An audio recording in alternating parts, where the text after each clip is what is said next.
I hope everybody can hear me from the back. Try to speak up.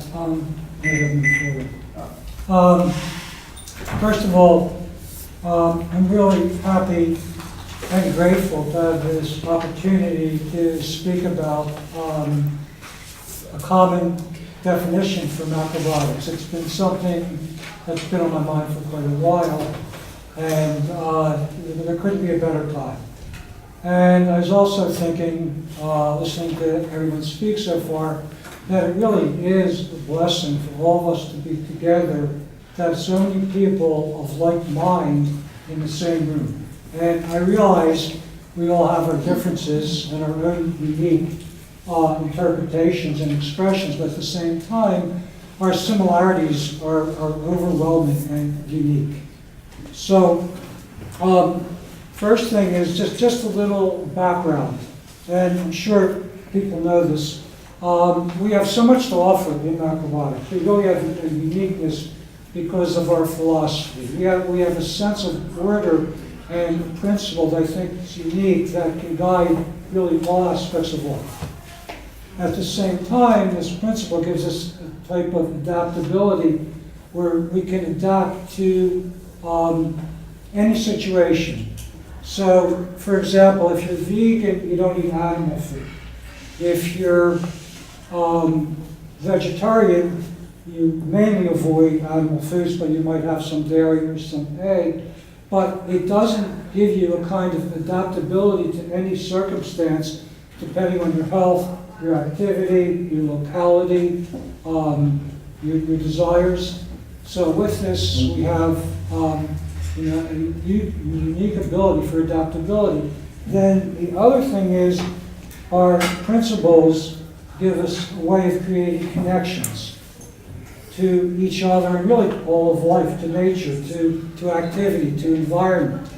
So the other side of this is, will we actually get an opportunity to bring this value to society? This is really the question, if you ask me. Then the time is really right. We have a unique time in society. In the last, I think it's basically since 2000, a number of things have happened. Number one, almost everyone will agree there's a direct connection between diet and health. Almost everyone acknowledges that. There's not complete agreement on the best way of eating. That will come in time, but everyone agrees what we eat is important.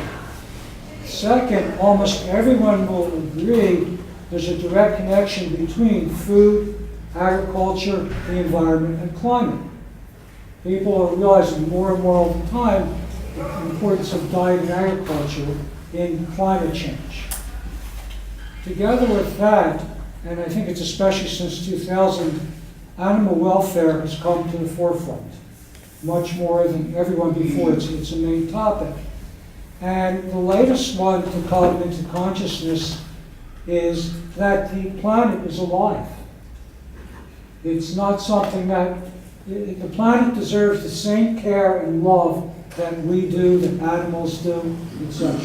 So we have a conscious evolution that's taken place before our eyes, which means people are more open to these ideas than they ever have before.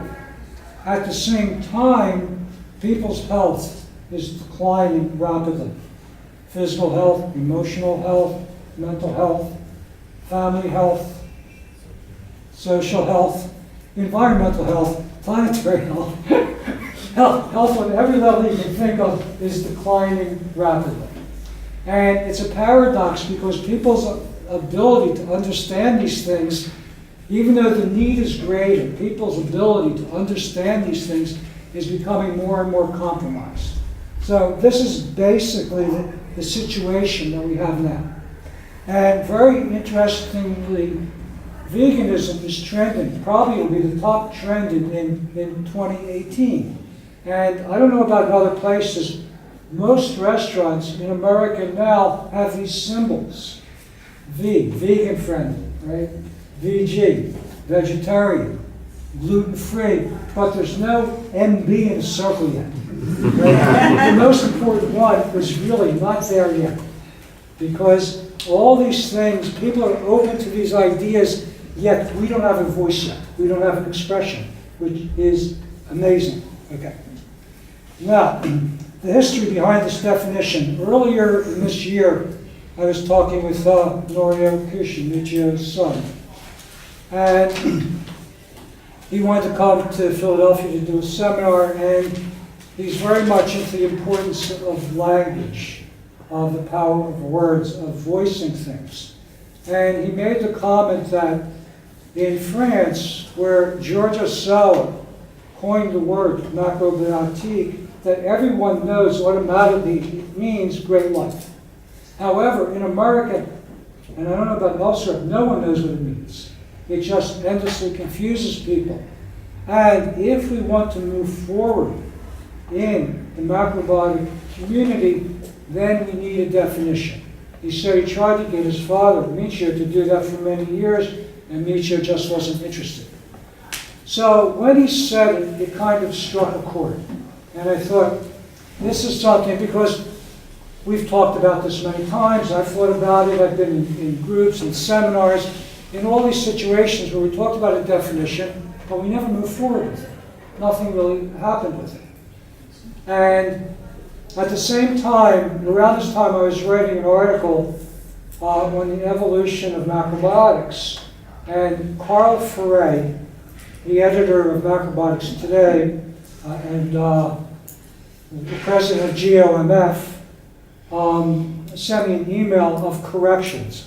I was wrong in a few technical details.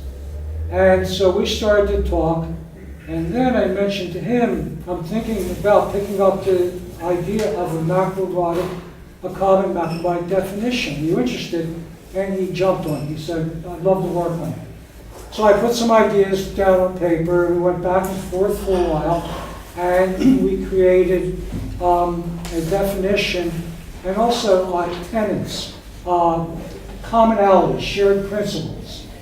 And then Simon, I believe, was in contact with Carl, and made some suggestions about the two variations of the definition we came up with. And what our idea was to create a starting point for a discussion to try to adopt a common definition of macrobiotics in as few words as possible.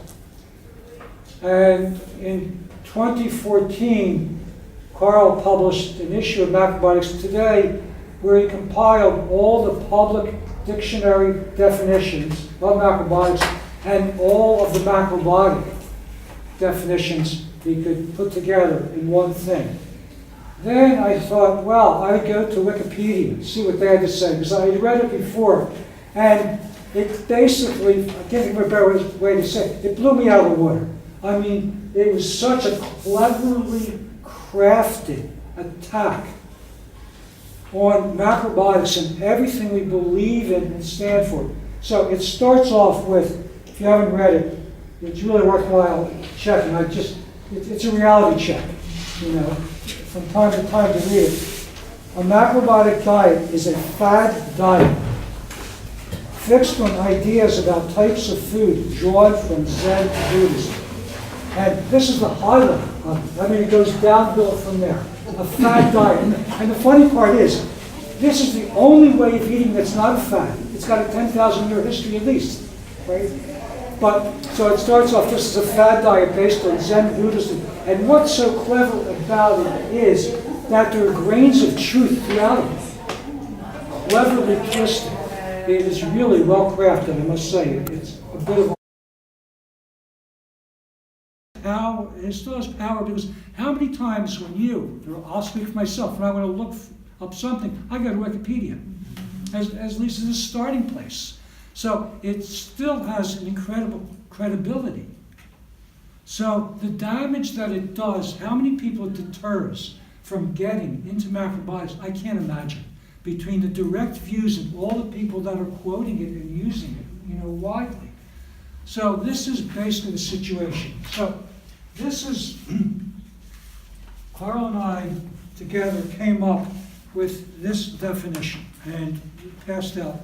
Macrobiotics is a philosophy of life that guides one's choices in diet, activity, and lifestyle. The principles and practices are used to nourish body, mind, and spirit. Literally, macrobiotics translates to great life, or life according to the largest view.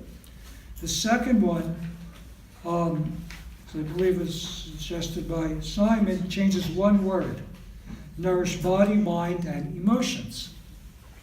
So body, mind, and spirit, or body, mind, and emotions. Then the last one is a bigger change. The principles and practices benefit all aspects of one's life.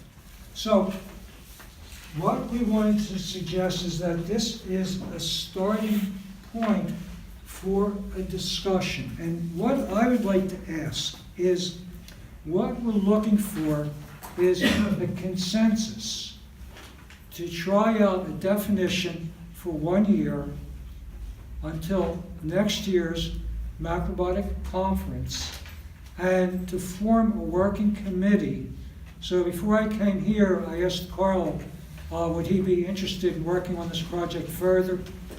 His response was, I can see nothing more important in macrobiotics than this. So yes, I responded immediately, we agree 100%. We couldn't agree more.